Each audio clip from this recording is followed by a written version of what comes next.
যেই লাল ফিতার দৌড়াতে আমরা দেখে এসেছি, ওই লাল ফিতার দৌড়াতে এখানে দেখালে তো হবে না। আপনি টিম ভাগ করে দিন, আপনি হিসাব নিন তাদের কাছে, আপনি তাদের হাতে ফান্ড দিন, তাদের হাতে হাতে টাকা দিন।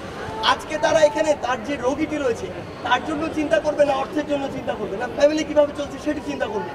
তাহলে এই জিনিসগুলো তো আপনার দ্রুততম সময় করতে হবে। আচ্ছা দেখুন, মানে আমাদের জায়গা থেকে মনে হয় এই মুহূর্তে মানে আমাদের যে একটি বিশাল বড় গণ অভ্যুত্থান দিয়েছে, এই গণ অভ্যুত্থানে যারা রাজপথে ছিল তারা তো সবচেয়ে বেশি শারীরিকভাবে ক্ষতিগ্রস্ত হয়েছে।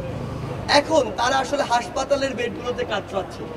সেই জায়গায় যাদের কারণে এত বড় একটি গণ অভ্যুত্থান হয়েছে, আমার সবার আগে নৈতিক দায়িত্ব বলি, বিবেকবোধের জায়গা থেকে বলি, সব জায়গা থেকে গুরুত্বপূর্ণ দায়িত্ব হচ্ছে ওই মানুষগুলোর পাশে থাকা। একটি টাকার জন্য ওই মানুষের কোনো একটি পরীক্ষা হচ্ছে কিনা, কিংবা একটি ওষুধ কিনতে দেরি হচ্ছে কিনা, একটি অপারেশন হতে দেরি হচ্ছে কিনা, এই বিষয়টি প্রত্যেকটি জায়গায় তার পর্যবেক্ষণ করা। আমি আমার জায়গা থেকে বিশ্বাস করি এবং আমরা দেখেছি এই মুহূর্তে ঢাকা শহরের যদি কথা বলি, 6 থেকে 7টি হসপিটালে এই আহত আমাদের ভাই বোনেরা রয়েছে। প্রাইভেট হসপিটালগুলোতে নেই বললেই চলে, আমরা শুধু পপুলারে দেখেছি কয়েকজন, বাকিগুলোতে 1-2 জন করেছে, নেই বললেই চলে। অর্থাৎ আমরা যে সরকারি হসপিটালগুলো দেখি, এখানে আমাদের সোহরাওয়ার্দী মেডিকেল কলেজ রয়েছে, এখানে আমাদের অর্থোপেডিক হসপিটাল রয়েছে, ঢাকা মেডিকেল রয়েছে, এই হসপিটালগুলোতে রোগীর সংখ্যা কিন্তু 100, 200, 300 এরকম।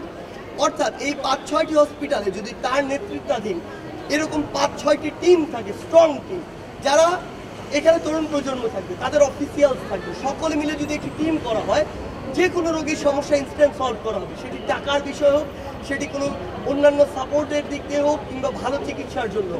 কিন্তু আমরা আসলে কি লক্ষ্য করছি, আমরা যারা রয়েছে বৈষম্যবিরোধী ছাত্র আন্দোলনের প্রতিনিধি কিংবা বিভিন্ন স্টুডেন্ট মহল, আসলে তারা এই হসপিটালগুলোতে চষে বেড়াচ্ছে, কিন্তু তাদের জায়গা থেকে যে দ্রুততম একটি পদক্ষেপ সেটি আমরা দেখতে পাচ্ছি না, এবং আমরা এটাতে বিন্দুমাত্র সন্তুষ্ট না।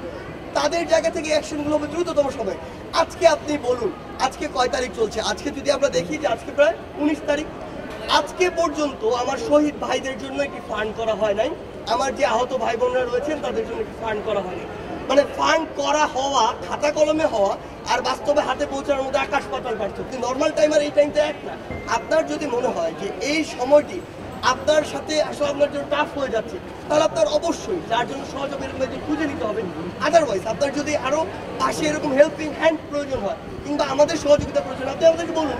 আমরা তো নিজেরা ঘুরছি, আমরা আপনার সাথে ঘুরবো, আপনার প্রতিনিধি হয়ে ঘুরবো, আমাদের কোনো সমস্যা নেই। কিন্তু আমরা আসলে এই জিনিসটি আমি আমার জায়গা থেকে এই জন্যই লিখেছি, কারণ তাকে আমরা যেভাবে এই মুহূর্তে প্রত্যাশা করি সেভাবে আমরা পাচ্ছি না। আমরা বিশ্বাস করি যে তাকে, তিনি যদি মনে করেন যে তিনি ওই পথটির জন্য এখন তার জন্য টাফ হয়ে যাচ্ছে, তাহলে তার অবশ্যই অন্য একটি চিন্তা করা উচিত। কিন্তু এই দায়িত্বের জায়গাটি অবহেলা করার কিন্তু মাত্র সুযোগ নেই।